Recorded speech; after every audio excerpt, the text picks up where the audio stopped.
Nunca pensé que una simple curiosidad pudiera arrastrarme tan profundo.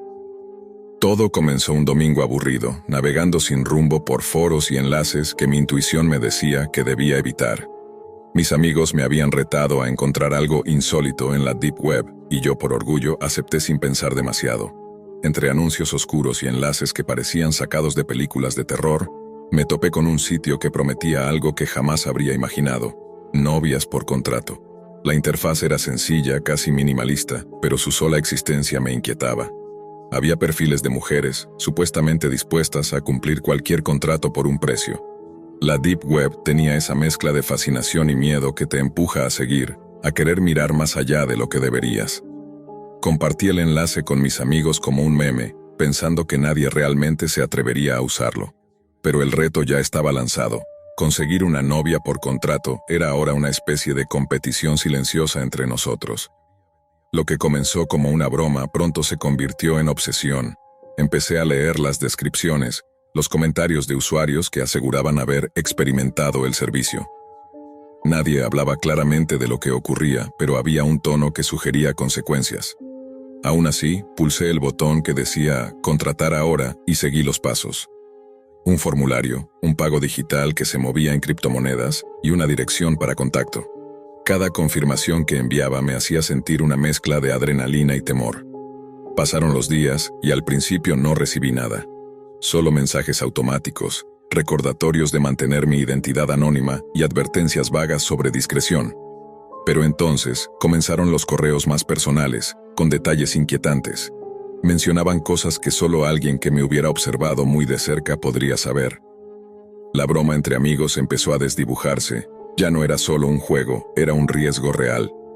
Me sentía vigilado, como si mis movimientos, mis hábitos y hasta mis conversaciones fueran monitoreadas. La Deep Web no era solo un lugar de curiosidades. Era un espacio donde la línea entre ficción y realidad se volvía borrosa, y yo había cruzado esa línea. Mi obsesión me llevó a buscar foros de experiencias similares, pero cada vez encontraba más advertencias que hablaban de desapariciones, extorsiones y perfiles falsos con fines siniestros. La idea de tener una novia por contrato empezaba a parecerme ridícula frente al precio de mi propia seguridad. Intenté desconectarme, eliminar las transacciones, cerrar cuentas, pero todo rastro parecía seguirme. Incluso en mi computadora personal, notaba programas que no había instalado, ventanas que se abrían solas, mensajes que desaparecían antes de que pudiera leerlos completamente. Lo peor fue cuando mis amigos, que habían participado en la broma, comenzaron a sentir lo mismo. Nos mirábamos con desconfianza, compartiendo historias de mensajes anónimos que sabían demasiado de nosotros. La Deep Web nos había atrapado en un juego que no sabíamos cómo ganar. Cada clic se sentía como un paso más hacia algo que no comprendíamos completamente, y la línea entre lo real y lo virtual empezaba a desdibujarse en mi mente. Lo siguiente que ocurrió no lo esperaba. Una noche, mientras revisaba los mensajes en mi correo cifrado, apareció un nuevo contacto. Un número que no reconocía, con un mensaje simple pero escalofriante. «Ya no es un juego, te estamos observando». Mi corazón se aceleró. Era demasiado específico, demasiado personal. No mencionaba nombres, pero sabía que sabían dónde vivía, mis horarios, incluso detalles de mis hábitos que nunca había compartido en ningún lado. La broma de los amigos se había transformado en miedo puro. Intenté ignorarlo, pero las notificaciones se multiplicaban. Mensajes, correos, incluso llamadas silenciadas que al contestarlas solo mostraban estática y una sensación de respiración cercana. Cada intento de borrar registros, de resetear la computadora, de cambiar contraseñas, era inútil. La Deep Web no olvidaba. Lo que había comenzado como un reto infantil ahora tenía consecuencias que no podía controlar. Un día recibí un sobre físico, sin remitente. Dentro estaba mi propia información. Fotos de mi apartamento, recibos, incluso capturas de pantalla de conversaciones privadas. Y junto a ello, una tarjeta con un mensaje. Tu novia por contrato está lista, pero recuerda, todo tiene un precio.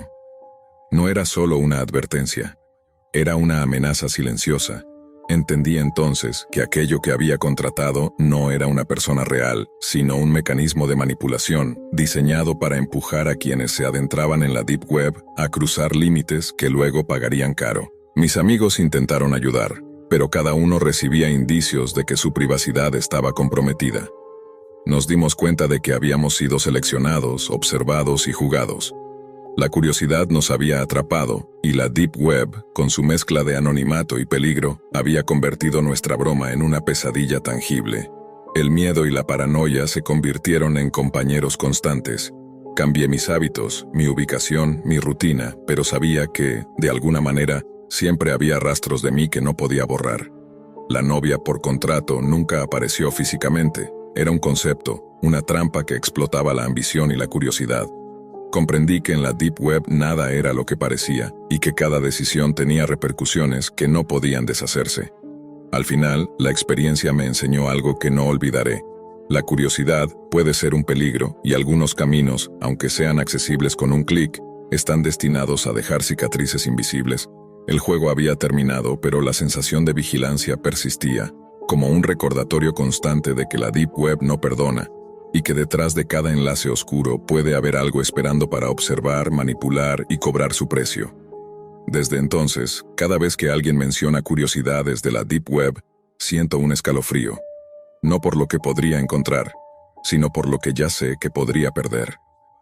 La broma que comenzó como un reto entre amigos terminó enseñándome que hay límites que no deberían cruzarse y que algunas puertas, una vez abiertas, no pueden cerrarse del todo. Nunca pensé que algo tan sencillo pudiera arrastrarme a un mundo que apenas lograba comprender. Todo comenzó una noche de aburrimiento mientras navegaba por los rincones más oscuros de la Deep Web. Entre foros y mercados ocultos encontré un anuncio que me llamó la atención. Una caja misteriosa por tan solo $13. La descripción era vaga, casi infantil, prometiendo sorpresas que cambian la manera de ver el mundo. La curiosidad me venció. Hice el pago y esperé ansioso. Cuando llegó, el paquete era mucho más simple de lo que esperaba. Una caja pequeña de cartón común sin marcas ni indicaciones. Solo un pequeño sello rojo en la parte superior.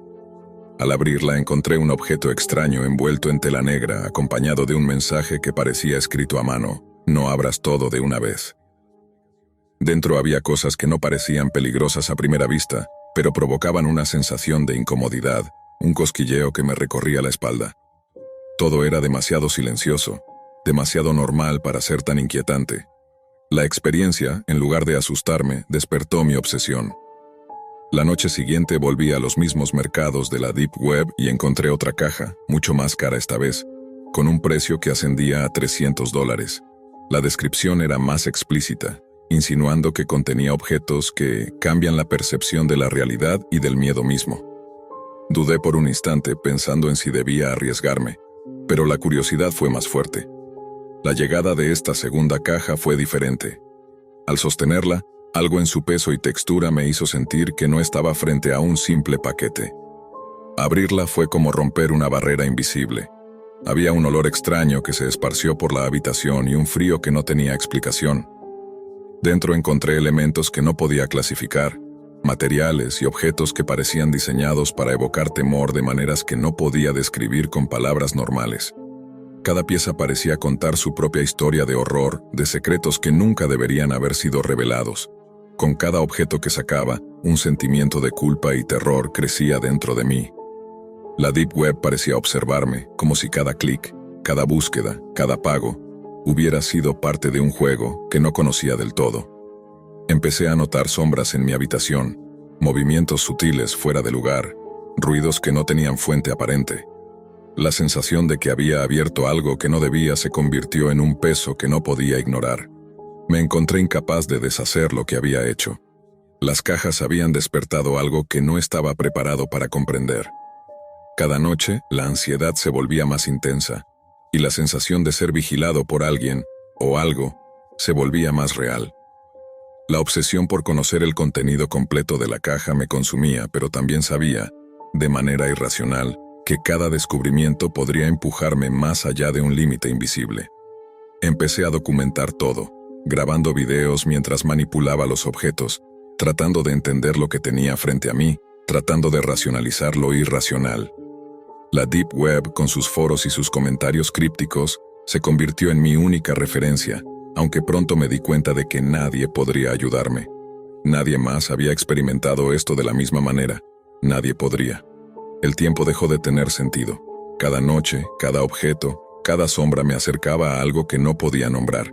Sabía que había tocado algo que existía fuera de lo común, algo que no debía ser tocado, y esa certeza me hacía temblar.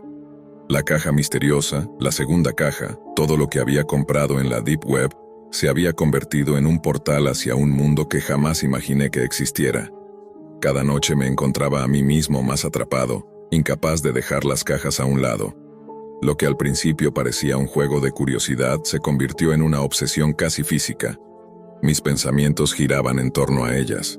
Mi sueño estaba plagado de imágenes que parecían cobrar vida. La segunda caja parecía tener voluntad propia. Algunas veces encontraba los objetos fuera de su lugar, como si alguien o algo los hubiera movido mientras yo dormía. Empecé a escuchar susurros, primero apenas perceptibles, luego claros, dirigidos a mí, susurrando nombres que no reconocía y órdenes que no quería obedecer. Una noche, mientras revisaba los objetos bajo la luz de mi lámpara, noté algo que no había visto antes. Una pequeña cámara oculta dentro de uno de los objetos.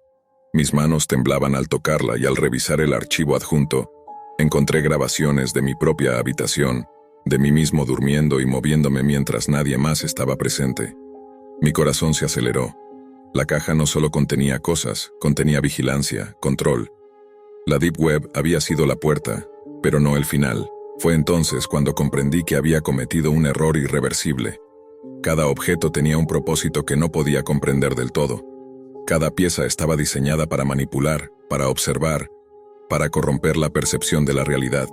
La sensación de ser observado ya no era paranoia, era una certeza física, un peso en la espalda, un escalofrío que recorría mi cuerpo cada vez que la habitación estaba en silencio. Intenté deshacer lo que había hecho. Intenté deshacerme de las cajas, quemarlas, enterrarlas, incluso lanzarlas al río más cercano, pero cada intento resultaba inútil. Al día siguiente, al despertar, siempre las encontraba intactas, como si nunca hubieran sido tocadas. La Deep Web parecía burlarse de mí. La experiencia que pensé que había comprado por curiosidad ahora me estaba comprando a mí. Finalmente, un día recibí un mensaje en uno de los foros oscuros donde había adquirido la segunda caja.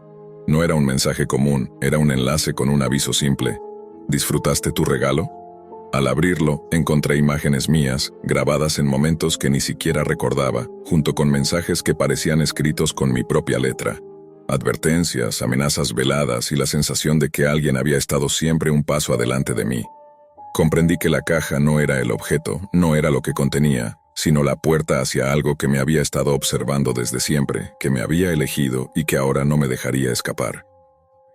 Desde entonces, vivo con la certeza de que no hay vuelta atrás. Cada sonido, cada sombra, cada respiración parece formar parte de algo que me trasciende. He dejado de intentar razonar con la realidad, porque entendí que ya no es mía. Las cajas siguen allí, en mi habitación, quietas y silenciosas, esperando que finalmente las abra del todo.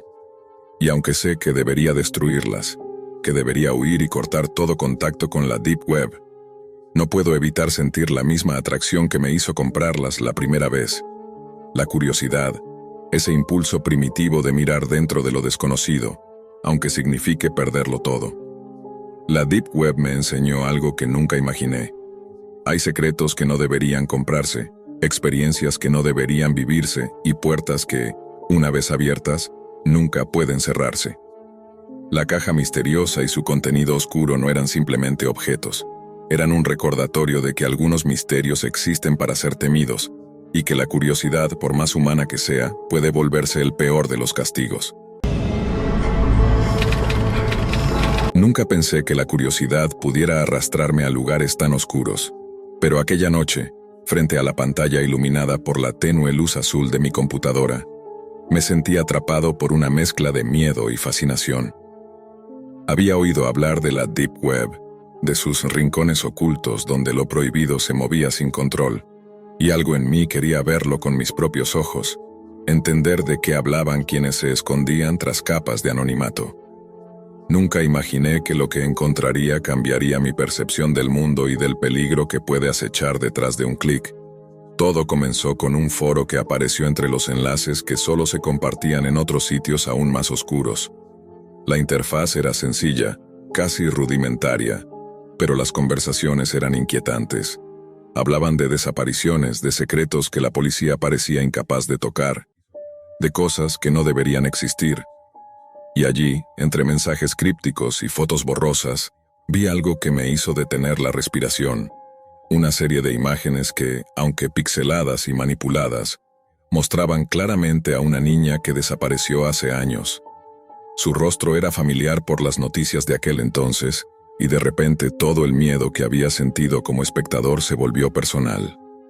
Mis manos temblaban mientras intentaba comprender cómo alguien podía tener esas fotos, cómo podían circular en un sitio que parecía invisible al resto del mundo. Cada clic me llevaba más profundo, cada mensaje parecía un susurro que me llamaba, como si la pantalla misma me pidiera que no mirara hacia atrás. Había algo en la forma en que los usuarios hablaban de ella, como si no fuera real, como si la desaparición fuera solo un juego macabro para ellos. No podía apartar la mirada, y la angustia crecía a medida que la realidad y la digitalidad se mezclaban en un torbellino inquietante.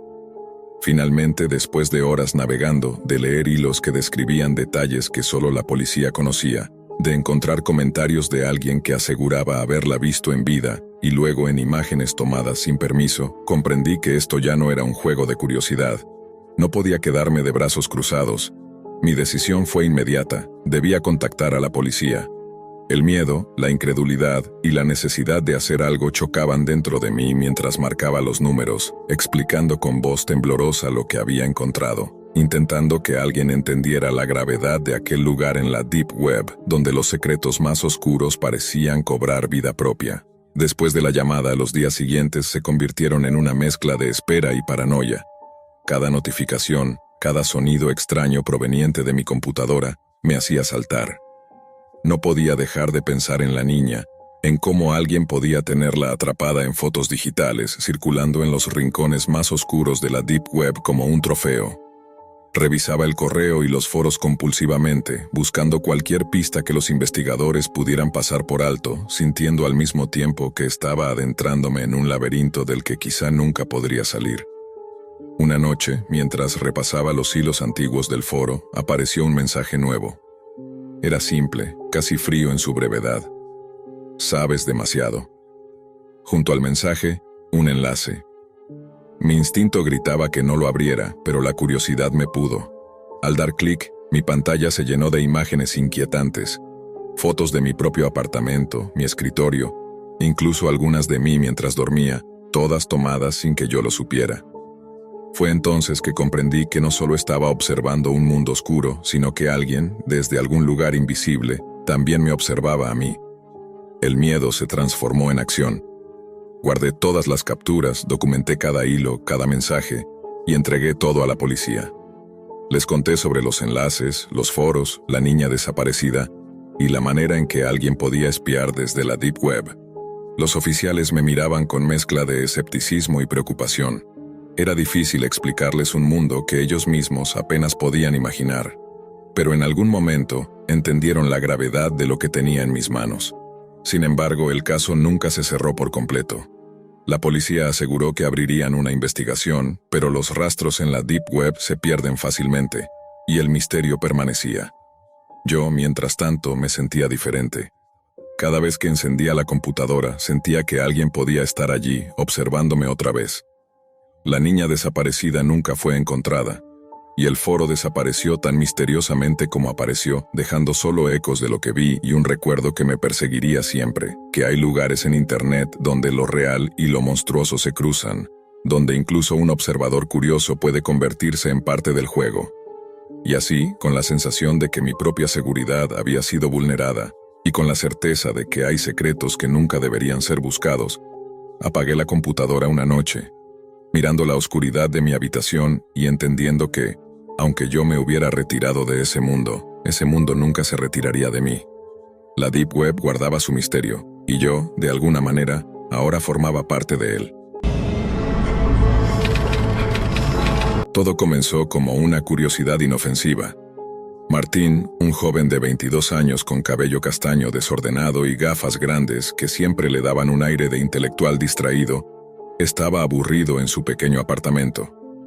Había oído hablar de la Deep Web en foros y videos, de esas capas ocultas de Internet donde nadie podía rastrear tu identidad y donde se encontraba desde información privilegiada hasta cosas que no deberían existir.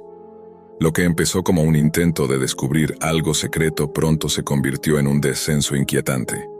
Martín encendió su computadora y después de varios intentos de conexión con redes anónimas y navegadores especializados, logró entrar en un sitio oscuro que prometía experiencias únicas y anónimas. Al principio eran chats curiosos, foros de conspiraciones, sitios donde se compartían teorías extremas y noticias que nunca aparecían en los medios tradicionales. Pero en algún momento algo cambió. Una ventana emergente apareció en su pantalla. Un mensaje que parecía dirigido específicamente a él. «Te estamos viendo», decía. Martín pensó que era una broma, un script automatizado o algún hacker aficionado tratando de asustarlo. Rió nerviosamente y cerró la ventana. Al día siguiente, mientras revisaba su correo electrónico, notó algo extraño. La webcam de su computadora, que siempre mostraba un pequeño LED cuando estaba activa, parpadeó sin razón aparente. El corazón le dio un salto. Martín intentó racionalizarlo. Quizá algún programa necesita acceso para actualizarse. Pero cuando miró de nuevo, el cursor de su computadora se movía solo, abriendo una nueva ventana de chat. Las palabras que aparecieron lo dejaron helado. «Sé dónde vives, sé quién eres, no intentes desconectarme».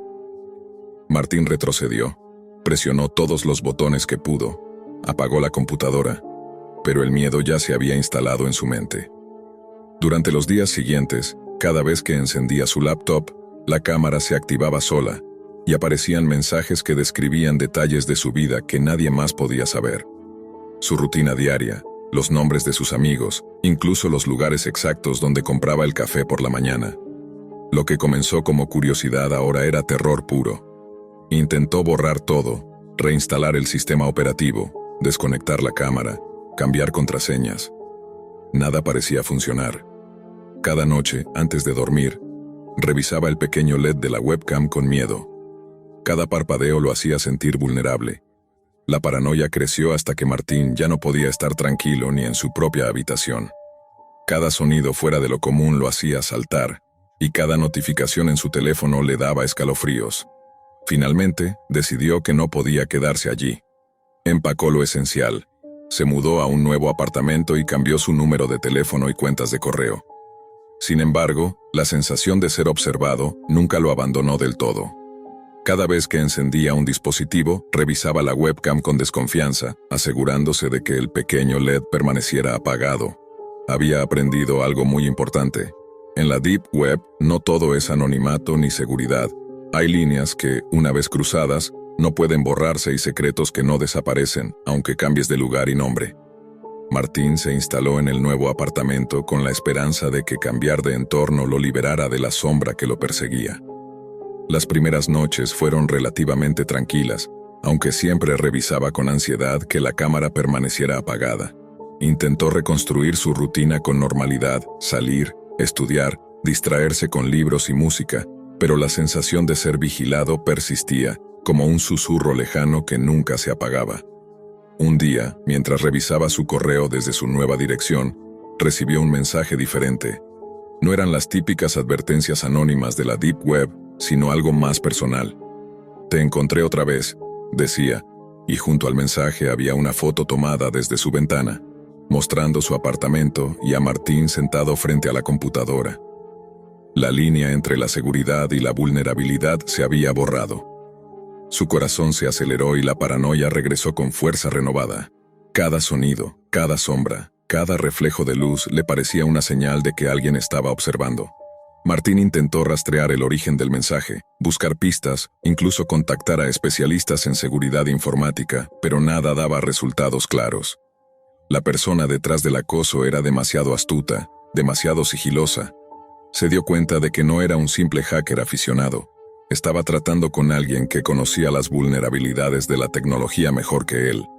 Cada intento de defensa lo dejaba más expuesto. y cada noche sentía que la cámara de su computadora era un portal directo hacia su vida privada. La ansiedad se volvió insomnio y el miedo comenzó a afectar su salud. Sus amigos notaban su estado, pero Martín no podía contarles nada. Explicar lo que sucedía sonaba como un delirio imposible de comprender. La Deep Web, que en un inicio parecía un territorio secreto y emocionante, se había convertido en un lugar de vigilancia invisible, un espacio donde la privacidad era una ilusión y la amenaza constante. Consciente de que no podía vivir así, Martín tomó medidas extremas. Vendió su computadora y todos sus dispositivos electrónicos, cerró cuentas de correo, redes sociales y servicios de mensajería, y se mudó nuevamente, esta vez a una ciudad más grande, con la esperanza de que el anonimato en el entorno físico compensara el rastreo digital. Cambió su rutina, se inscribió en clases nocturnas y evitó cualquier interacción que pudiera dejar un rastro de información personal. Cada decisión estaba marcada por el recuerdo del mensaje inicial y la amenaza constante de aquel observador invisible. Pasaron meses. La vigilancia directa parecía haberse detenido. La sensación de miedo no desapareció del todo, pero Martín aprendió a vivir con ella, como una cicatriz invisible. Con cada día que pasaba, se volvió más cauteloso, más desconfiado y, paradójicamente, más consciente de la fragilidad de su privacidad. Comprendió que la Deep Web no era solo un lugar de secretos y aventuras digitales, sino un espacio donde la línea entre curiosidad y peligro podía borrarse en un instante, dejando a cualquiera vulnerable ante quienes saben cómo acechar en las sombras. Finalmente, Martín encontró cierta paz relativa. No volvió a acceder a la Deep Web, no habló de lo sucedido, y mantuvo siempre un ojo vigilante sobre cualquier dispositivo que pudiera traicionar su privacidad. La experiencia lo había cambiado profundamente. Había aprendido que la libertad digital es efímera, que la seguridad puede ser solo una ilusión y que, a veces, el miedo no proviene de lo que vemos, sino de lo que nunca podremos ver. El mensaje inicial, aquel que había hecho que su mundo se tambaleara, permaneció en su memoria como advertencia eterna. Hay puertas que, una vez abiertas, no pueden cerrarse del todo, y una cámara puede ser más que un lente, puede convertirse en la puerta hacia un terror silencioso y constante. Mi hermano Julián siempre fue el tipo de persona que buscaba atajos para todo. Tenía 22 años, cabello negro desordenado y un aire de «yo controlo todo», que casi nunca era verdad. Yo, Mateo, 2 años mayor, era lo opuesto, precavido, ansioso, siempre imaginando los peores escenarios. Tal vez por eso cuando una noche escuché su risa contenida detrás de la puerta de su cuarto, supe que estaba metido en algo que no iba a gustarme. Empujé la puerta apenas, lo suficiente para verlo iluminado por el resplandor azul de su monitor. Estaba navegando con Tor, la interfaz morada reflejándose en sus ojos. Y no era la primera vez. Desde hacía semanas, veía cómo investigaba foros, mercados clandestinos y chats sospechosos. Pero esa noche algo había cambiado. Tenía la tarjeta de débito en la mano y la estaba escribiendo en un formulario. «¿Qué haces?», susurré, aunque mis entrañas ya sabían la respuesta. Julián sonrió sin girarse. «Nada grave, solo experimentando, todos lo hacen, ¿es seguro?» «¿Seguro? Eso es la Deep Web, ¿qué parte de seguro no entiendes?». Me hizo un gesto para que me calmara. En la pantalla había un anuncio con una hoja verde brillante y el alias del vendedor, Green Jack. Los comentarios, todos anónimos, lo describían como confiable, rápido y discreto. Esa palabra, discreto, siempre me ha puesto nervioso, porque implica que hay algo que ocultar, algo que no debería hacerse. Julián, no seas idiota. No sabes quién está detrás de eso. Relájate, solo es marihuana. Esta gente vive de esto. Les conviene cumplir. Le arrebaté el mouse, pero ya era tarde. La confirmación del pedido aparecía en pantalla. Entrega en 48 horas. Mantente disponible. Esa noche casi no dormí. Imaginaba agentes federales entrando por las ventanas, mafiosos rastreando nuestra dirección, o que Green Jack fuera algún psicópata que hacía entregas personales. Pero al día siguiente todo parecía normal. Ninguna notificación, ningún mensaje extraño. Incluso Julián parecía haberlo olvidado. Hasta que alguien llamó a la puerta. Era un golpe seco, insistente, como el de alguien que no tiene intención de irse. «Julián, que estaba comiendo cereal, se quedó congelado. Yo sentí un escalofrío subir por la columna.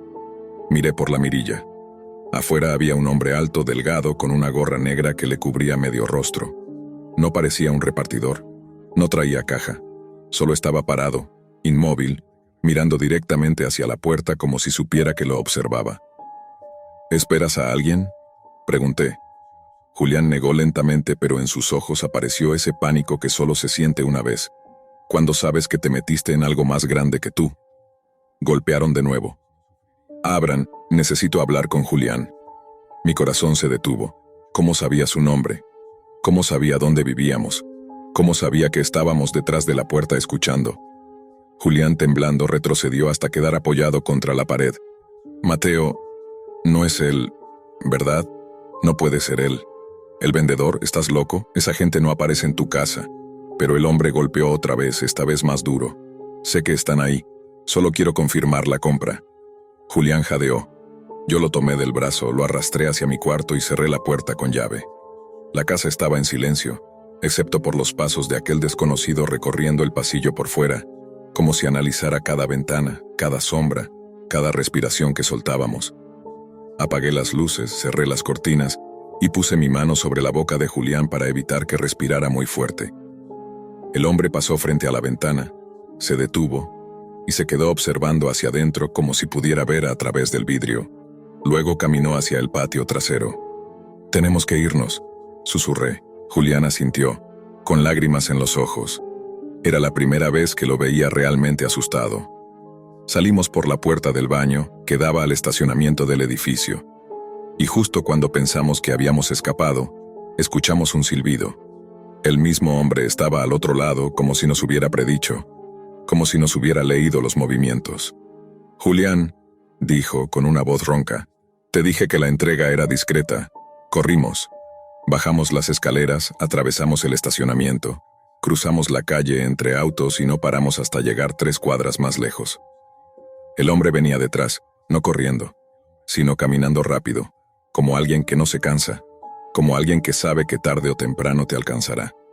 Y mientras corríamos, Julián me explicó entre sollozos que tal vez Green Jack no era una sola persona, sino un grupo, uno que exigía lealtad y que no toleraba que alguien intentara cancelar una compra o desaparecer después de hacer un pedido. No debí meterme, Mateo, no debí. No respondí. No tenía energía. No tenía aire. Y justo cuando creíamos que lo habíamos perdido, escuchamos otro silbido detrás de nosotros. No era el mismo tono, era otro, como si hubiera más de uno. Como si no estuviéramos huyendo de un desconocido, sino de algo mucho peor. Cruzamos la avenida sin mirar a los lados, solo escuchando esos silbidos que parecían venir de distintos puntos, como si nos hubieran rodeado sin que lo notáramos. Julián estaba tan pálido que pensé que se desmayaría en cualquier momento.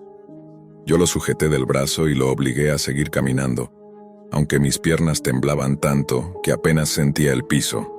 La ciudad seguía su ritmo normal, autos pasando, gente revisando sus celulares, una pareja discutiendo a media cuadra.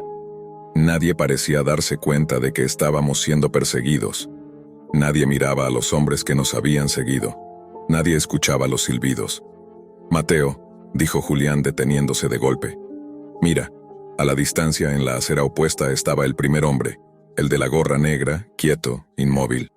Pero a su lado había otro, misma gorra, misma postura. Otra sombra más dobló la esquina. Y una cuarta figura salió de una camioneta mal estacionada. Todos nos miraban. «¿Cuántos son?», susurré. «No lo sé», balbuceó Julián. Green Jack no era un vendedor. Era un grupo de distribución. Eso decía en un foro, pero yo pensé que era exageración. Solo iba a pedir una vez. Solo una compra de prueba. Los hombres comenzaron a caminar hacia nosotros, coordinados, precisos, casi robóticos. No podíamos volver a casa. No podíamos quedarnos ahí, a la vista. Corrimos hacia una estación de metro cercana. Saltamos los torniquetes sin pensarlo y bajamos 2 de las escaleras de golpe. El ruido del tren nos hizo creer que podría salvarnos, pero cuando entramos al vagón, el murmullo de la multitud se congeló por un segundo. En el extremo del vagón, sentado como si nada, estaba otro hombre con la misma gorra negra. Julián retrocedió. Yo sentí como el miedo me quemaba la garganta.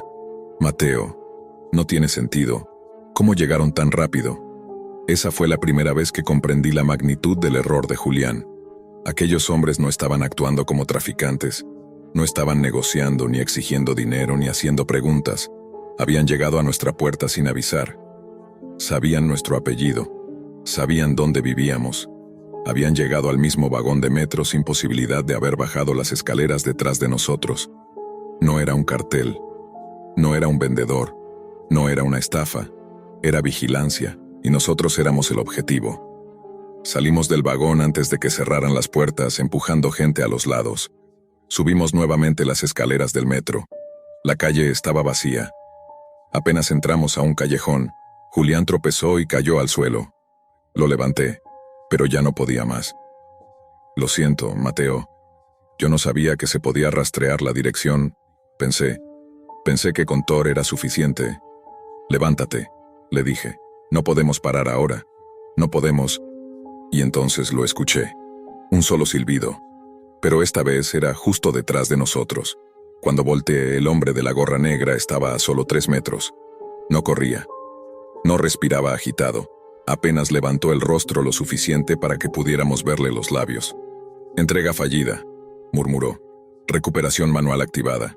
Yo no entendí lo que quiso decir hasta que vi a otros 2 aparecer a los lados, bloqueando la salida del callejón. Julián empezó a retroceder hasta pegar su espalda contra la pared. Yo me puse frente a él. No queremos problemas, dije, aunque mi voz temblaba. Solo fue una compra, ¿sí? Solo una. No queremos nada de ustedes. El hombre inclinó la cabeza levemente, como si analizara mis palabras. Las compras generan registro. Los registros requieren cierre, y el cierre debe ser presencial. Los otros hombres comenzaron a acercarse. Uno de ellos sacó algo de su chaqueta. No era un arma, sino un dispositivo pequeño como un escáner. Entonces entendí. No querían matarnos. No querían drogas. No querían dinero. Querían información biométrica, datos, confirmación física. No, susurró Julián tratando de escapar. No voy a darles nada. No voy. El hombre avanzó un paso más. Y entonces, de alguna manera que aún no entiendo, tuve una idea. Agarré a Julián del brazo y lo obligué a correr hacia el otro extremo del callejón, donde había una cerca vieja de metal. La saltamos de manera torpe, cayendo al suelo del otro lado. Oí un golpe detrás. Uno de los hombres había intentado seguirnos, pero había quedado atorado. Corrimos sin mirar atrás. Corrimos hasta que la ciudad se volvió borrosa, hasta que nuestras respiraciones se mezclaron con el sonido de los autos, hasta que mis piernas dejaron de responder. Nos escondimos en un estacionamiento abandonado a varias cuadras. Nos quedamos agachados detrás de un contenedor oxidado. Julián lloraba en silencio. ¿Qué hacemos, Mateo?, preguntó. No se van a detener, no hasta que nos capturen. Entonces miré mi celular. Un mensaje nuevo había llegado. Un mensaje de un número desconocido. Pedido cancelado, seguimiento desactivado. No vuelvan a entrar. El mensaje llegó solo a mi teléfono, no al de Julián. Y al final, había una frase que me heló la sangre. Mantén a tu hermano lejos de la Deep Web. Él no sobreviviría a una segunda entrega. Julián se cubrió el rostro con las manos. Yo apagué el celular de inmediato. Esa noche no volvimos a casa, y desde entonces nunca más hablamos de Green Jack ni de la compra. Pero a veces, cuando todo está en silencio, cuando la calle está vacía y siento que alguien me observa, aún escucho un silbido. Uno solo. Como si nos recordaran que siguen ahí, esperando a que volvamos a entrar. Nunca pensé que una simple curiosidad por el anonimato pudiera llevarme tan lejos. Todo comenzó una noche cualquiera, cuando descubrí un foro oculto dentro de la Deep Web, donde hablaban de redes zombie, malware personalizado y servidores imposibles de rastrear. Yo era solo un adolescente con un teclado, demasiado tiempo libre y una mezcla peligrosa de confianza y torpeza. Pero me sentí atraído por ese mundo como si las líneas verdes del código fueran un imán conectado a mi cerebro. Al principio fue inofensivo, o eso me gustaba creer. Scripts sencillos, pruebas en máquinas virtuales, pequeñas intrusiones en sitios olvidados. En esos foros, nadie preguntaba tu edad, tu cara ni tu ubicación. Solo importaba lo que podías hacer. Y cuando compartí mi primer script funcional para convertir computadoras vulnerables en nodos silenciosos de una botnet, recibí más elogios de los que había recibido en toda mi vida fuera de la pantalla. Fue ahí cuando me volví adicto. Cada noche ampliaba mi red. Eran máquinas de desconocidos, obsoletas, mal protegidas, conectadas a Internet solo para existir sin que nadie las recordara. Me convertí en el dueño silencioso de cientos de dispositivos que trabajaban para mí sin saberlo. La sensación de poder era extraña, intoxicante. Podía hacer que un sitio pequeño dejara de funcionar con solo ejecutar un comando. Podía distribuir cargas de prueba en servidores enteros, todo en secreto, todo sin consecuencias, o eso pensaba. Un día encontré un anuncio enterrado en una sección muy poco visitada del foro. Decía simplemente, botnet en desuso, miles de nodos, precio negociable. Era algo raro, porque nadie allí vendía poder así como así, pero la curiosidad volvió a ganarme. Entré al enlace, una especie de panel abandonado, sin contraseña, sin cifrado, sin nada. Era como si su creador lo hubiera dejado ahí a propósito. Y como un idiota tomé control de ella. Bastaba un par de líneas para redirigir los nodos hacia mi servidor, y lo hice sin pensarlo 2 veces. Miles de computadoras quedaron bajo mi control como si todas hubieran estado esperándome. Esa noche todo cambió. Mientras revisaba las estadísticas de mi nueva adquisición, una ventana se abrió sola en mi pantalla. No era una notificación del sistema ni un mensaje del foro. Era una terminal controlada remotamente. Las letras aparecían una tras otra, lentas, calculadas, como si quien escribiera quisiera que yo sintiera cada palabra. No sabes lo que has tomado. Me congelé. Intenté cerrar la terminal. Reapareció. Intenté apagar la computadora, no respondió. Todo lo que yo escribía era ignorado. El mensaje continuó. Devuélvela si te aprecias. Me reí nerviosamente pensando que era una broma o un truco barato para asustar novatos. Pero entonces mi habitación se oscureció por completo. El monitor se volvió negro. Y en lugar de la interfaz del sistema, apareció mi escritorio, pero visto desde la cámara frontal, una transmisión en vivo de mí mismo, sentado frente al teclado, pálido, los ojos abiertos como platos. La luz de la cámara no estaba encendida. Sentí un tirón en el estómago. El sudor me recorrió la espalda. Era imposible. Yo había deshabilitado manualmente los permisos. Sin embargo, ahí estaba yo, mirándome desde una perspectiva que nunca debería haberse activado. La pantalla volvió a llenarse de texto. La botnet no era tuya, y ahora tú tampoco lo eres. La respiración se me aceleró. Abrí mi laptop como si pudiera ver algo dentro. Algún cable suelto, algún indicio físico, pero todo se veía normal. Lo único que no estaba normal era mi reflejo en la pantalla negra, temblando ligeramente mientras intentaba convencerme de que seguía teniendo el control. Esa noche no dormí, ni la que siguió. Revisé mi router, reinstalé el sistema operativo, formateé discos enteros. Nada funcionó. Cada cierto tiempo, una ventana emergía con nuevos mensajes. Te estoy observando. No intentes esconderte. Sabes que lo mereces. Las notificaciones llegaban incluso cuando no estaba frente a la computadora. Cuando volvía a la habitación, encontraba comandos ejecutados, procesos invisibles funcionando en segundo plano, archivos nuevos con nombres inquietantes como «No corras» o «Esto es tu culpa». Y lo peor era que, en el fondo, sabía que tenía razón. Tomé algo que no me pertenecía, algo que no entendía, algo que quizá no debía existir, y ahora él, o aquello, sabía mi dirección, mi nombre real, mis movimientos digitales, mis patrones de conexión. Lo sabía todo. Pero fue un mensaje en particular el que hizo que dejara de respirar por unos segundos. La botnet no fue lo único que tomaste. Y ahí entendí que lo que había robado no era solo una red de computadoras. Era la atención de alguien que nunca debería haberme visto. Alguien que no olvidaba, alguien que no perdonaba. Y lo que pasó después, nunca imaginé que un simple mensaje pudiera significar tanto. Pero esa frase, la botnet no fue lo único que tomaste. Marcó el inicio del verdadero descenso. Durante los días siguientes, los ataques ya no eran solo digitales, eran personales. Mis cuentas comenzaron a fallar, mis correos se abrían solos, mis perfiles aparecían conectados incluso cuando yo no estaba en línea.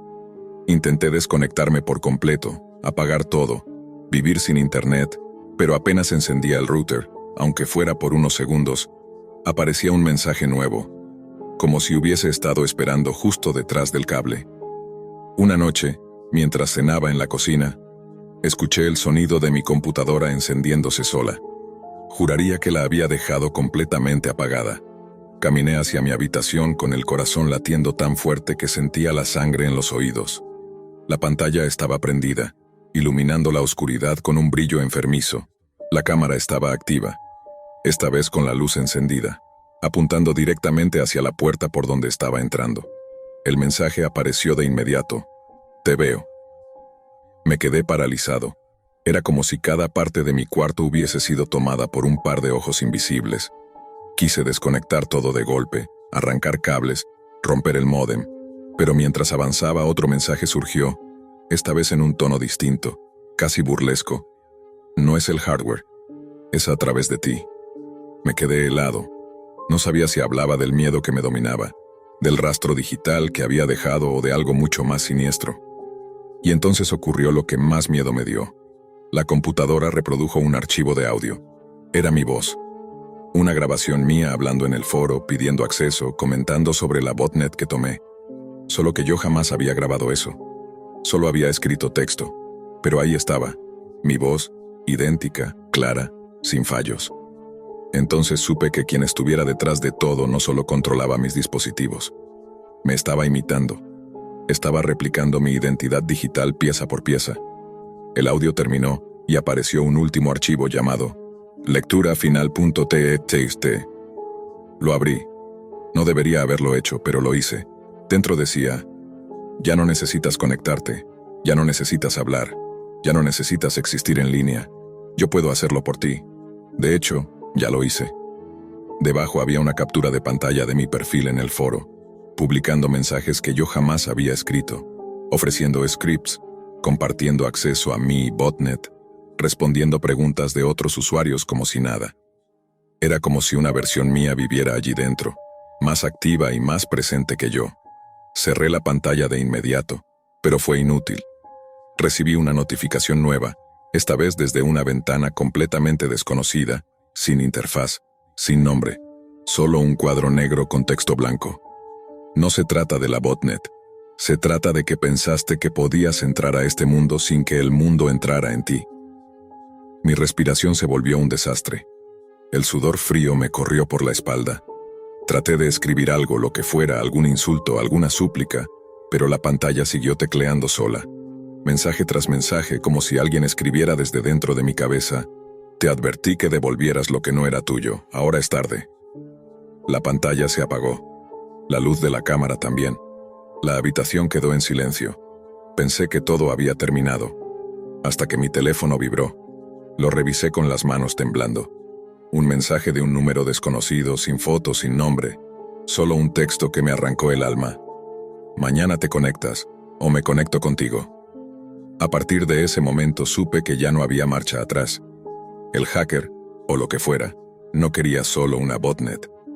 Quería demostrarme que la Deep Web no es un lugar donde uno entra y sale libremente. Es un lugar donde alguien siempre está mirando, siempre está esperando a que cometas el error exacto. Ese que yo cometí. Y desde entonces, cada día a la misma hora recibo un mensaje nuevo. No importa si cambio de teléfono, si uso otro wifi, si restauro todo desde cero. Siempre llega. Y siempre dice lo mismo. No olvides que lo intentaste. Y que ahora yo te tengo a ti. Ese fue el precio de hackear en un sitio donde nadie perdona. Donde el anonimato es solo una ilusión y donde cada movimiento deja una marca que alguien más puede seguir. Un precio que descubrí demasiado tarde. Y aunque intenté ignorarlo, bloquearlo o borrar todo rastro, las amenazas siguen llegando. Cada día. Sin fallar. Porque cuando entras a la Deep Web, no siempre eres tú quien hackea. A veces eres tú quien termina siendo hackeado. Y yo lo aprendí de la peor manera. Ese fue mi final. Nunca pensé que una simple noche de aburrimiento pudiera convertirse en algo tan oscuro. Todo empezó con esa mezcla de curiosidad y reto personal que siempre había sentido por los lugares prohibidos de Internet. La Deep Web, ese nombre que escuchaba en foros, videos y conversaciones clandestinas, siempre había sido un misterio para mí. Una especie de puerta cerrada que te invita a entrar solo para demostrarte que no deberías haber cruzado el umbral. Instalé todo lo necesario como si fuera parte de un juego. El navegador especial, las configuraciones básicas de privacidad, un par de trucos que había aprendido viendo tutoriales de gente que aseguraba saber lo que hacía. Me sentía seguro, casi profesional, como si nada pudiera alcanzarme allí abajo, en ese laberinto digital donde nadie usa su nombre real. Al principio todo era decepcionantemente simple. Mercados apagados, foros abandonados, páginas que parecían olvidadas por años. Pero conforme avancé por enlaces cada vez más viejos, más rotos y más anónimos, empecé a notar un cambio de ambiente. Los textos se volvían más crípticos, los usuarios hablaban con un lenguaje extraño, lleno de claves, como si cada comentario escondiera un mensaje oculto. Me sentía cada vez más intrigado, y por eso seguí. Un link sin título apareció al final de una página que hablaba de herramientas para anonimato extremo. El enlace era apenas una línea sin color, como si no quisiera ser visto. Pensé que sería otro sitio muerto, pero al hacer clic la pantalla se volvió negra un instante antes de cargar una sala de chat arcaica, con un diseño que parecía sacado de principios de los 2000. No había más de 11 usuarios conectados, pero sus nombres eran completamente irreconocibles, compuestos por números, símbolos y letras que parecían escogidas al azar. Me quedé observando en silencio. No quería escribir nada, solo mirar. Pero lo que decían, eso fue lo que empezó a inquietarme. Al principio no entendía bien. Hablaban en frases cortas, casi telegráficas, como si todos supieran exactamente de qué trataban esas conversaciones y no necesitaran detalles. Poco a poco, sin embargo, las insinuaciones se volvieron demasiado claras. Hablaban de sesiones, muestras, pruebas, peticiones especiales, palabras que no necesitaban explicación para que el significado empezara a caer sobre mí como un peso en el pecho.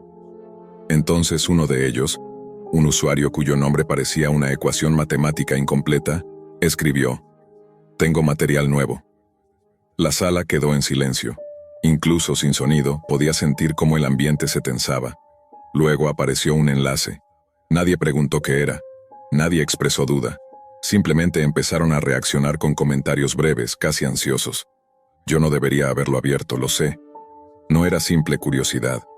Era ese impulso extraño de comprobar que realmente existen cosas que no deberían existir. El archivo se descargó tan rápido que no tuve tiempo de arrepentirme. Se abrió solo. Las imágenes, aunque no entraré en detalles, mostraban a una niña. No pude mirar más de un segundo. No necesité más. El terror no vino solo por lo que vi, sino por lo que implicaba. Alguien allí había producido eso, alguien lo estaba compartiendo y había otros, personas reales conectadas como yo, reaccionando con morbosa normalidad. Sentí un sudor frío recorrerme la nuca. Cerré las imágenes de inmediato, pero seguían apareciendo nuevos enlaces, nuevas muestras, nuevos comentarios celebrando o exigiendo más. La sala, que antes me había parecido apenas extraña, ahora parecía un pozo sin fondo, un lugar donde nadie tenía rostro pero todos tenían intenciones que preferiría no conocer. Estaba a punto de cerrar el navegador cuando un mensaje apareció dirigido específicamente a mí. A mí, aunque yo no había escrito ni una palabra. «Bienvenido, nuevo. Sabemos que estás mirando». Mi respiración se cortó, no respondí, no moví el teclado, ni siquiera parpadeé. Otro usuario escribió: «¿Te gusta lo que ves? Podemos darte más». Entonces la pantalla parpadeó. Un cuadro emergente apareció sin que yo tocara nada. Era una lista, no era del chat, no era parte del sitio. Era mi información, mi nombre, mi ciudad, mis correos viejos, y una dirección que reconocí al instante aunque hacía años que ya no vivía ahí. El miedo dejó de ser digital, se volvió físico, real. Intenté cerrar el navegador, pero cada vez que lo hacía aparecía otro mensaje. «No te vayas. Aún no terminamos contigo. Ya sabemos quién eres». Mi corazón empezó a correr tan rápido que podía escucharlo. Alguien, había atravesado mis protecciones, mis trucos, mis configuraciones. Había entrado donde yo creía que era imposible. Sentí por primera vez que esto ya no se trataba de explorar un rincón oscuro de Internet, sino de que ese rincón ahora estaba explorándome a mí. Apreté el botón de encendido de la computadora con tanta fuerza que casi lo hundí. La pantalla tardó unos segundos eternos en ponerse negra, pero incluso después de apagarse tuve la sensación de que algo seguía observándome desde dentro. Me quedé sentado frente al reflejo oscuro del monitor, respirando entrecortado, preguntándome en qué momento había perdido el control. No era solo miedo, era la certeza de que yo había sido quien abrió la puerta, quien permitió que me vieran, que me eligieran. Me levanté y caminé por la habitación intentando ordenar mis ideas. Tal vez era un truco, me dije. Tal vez solo coincidencias, tal vez solo habían encontrado datos antiguos. Internet está lleno de filtraciones, ¿no? Pero cada pensamiento que intentaba calmarme se deshacía al recordar el modo en que habían escrito mi nombre exacto, la hora en la que estaba conectado, incluso el modelo de mi computadora. Eso no lo sacas de un archivo viejo.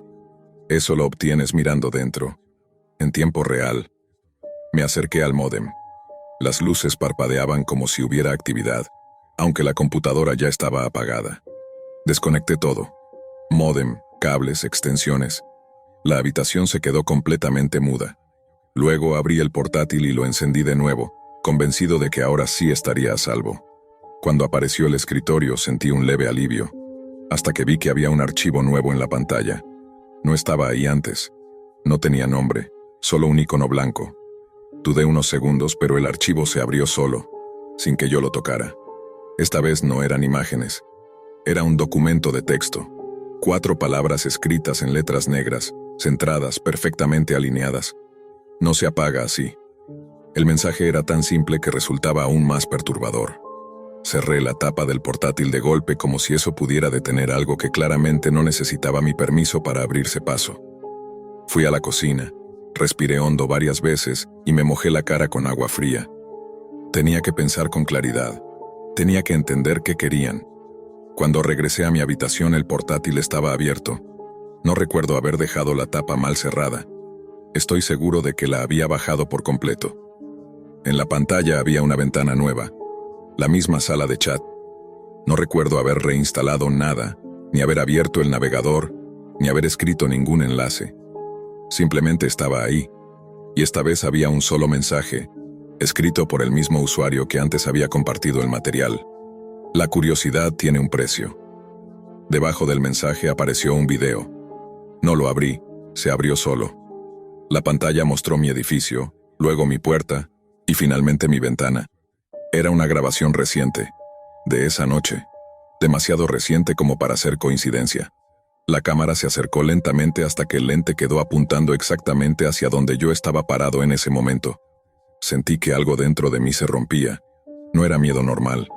Era una certeza primitiva, animal, de peligro inminente. La sensación de que algo estaba a punto de cruzar un límite. Intenté cerrar el navegador, pero el puntero del mouse empezó a moverse sin que yo lo tocara. No solo eso. Estaba escribiendo. Escribiendo como si mis manos fueran las suyas. No corras. Retrocedí varios pasos hasta golpear la pared. Pude sentir mi propio pulso en la garganta. Miré la ventana. Las cortinas estaban cerradas, pero no lo suficiente como para que alguien desde afuera no pudiera ver una sombra, un movimiento, un temblor. Me acerqué con cautela. Separé apenas unos milímetros la tela y miré hacia la calle. Nada. Nadie. Pero la sensación de estar siendo observado seguía siendo tan intensa que me mareaba. Regresé al portátil y por instinto arranqué la batería. La pantalla se apagó al instante. Luego quise asegurarme, así que tomé un destornillador y retiré el disco duro. Busqué una bolsa, lo envolví y bajé corriendo al contenedor de basura de la calle. Tiré el disco, respiré hondo y regresé a casa intentando convencerme de que había acabado. Esa noche no dormí. Me quedé en el sofá con todas las luces encendidas, vigilando cada sombra. Y cuando por fin amaneció, me convencí de que lo peor había pasado. De que quizá todo había sido un ataque informático. Algo que ya no tenía forma de continuar sin mi equipo. Pero al volver a mi habitación encontré algo que no había visto antes. Una hoja de papel, doblada en 4, ubicada perfectamente en el centro de mi escritorio. La tomé con manos temblorosas y la abrí. Era la misma frase del archivo. No se apaga así. Y debajo, con una letra distinta, más pequeña, casi burlona, habían agregado: la profundidad no está en la red, está en ti, ya bajaste, nosotros solo seguimos. En ese momento entendí el verdadero horror. No era el sitio, ni el chat, ni los usuarios. No eran las imágenes, ni los datos filtrados. Era la idea de que una vez que entras en ciertos lugares, lugares que no deberían ser vistos, lugares que existen porque alguien necesita que existan, ya no puedes salir realmente. Puedes destruir tu computadora, desconectar cables, cambiar de casa, incluso quemar todo si te atreves. Pero ellos ya saben que existes. Y una vez que te miran, ya no se olvidan de ti. El último detalle me lo confirmó esa misma tarde, cuando sonó mi teléfono. Un número desconocido, sin registro, sin país. Contesté sin pensar, con la esperanza tonta de que fuera un error. No escuché una voz, no escuché respiración. Solo un susurro electrónico, casi imperceptible, como el eco de un teclado escribiendo del otro lado. Y luego, la misma frase final, repetida con un tono que no era humano, pero tampoco completamente artificial. No se apaga así. La llamada terminó sola, y entendí que mi incursión en la Deep Web no había sido una visita. Había sido una invitación, una que acepté sin saberlo, una que no puedo deshacer. Y ellos siguen aquí, esperando, observando, recordándome, en cada notificación extraña, en cada ruido del módem, en cada sombra reflejada en la pantalla apagada, que la puerta que abrí no tiene cerradura. Porque, después de todo, la Deep Web no es un lugar, es una presencia, y ahora vive conmigo.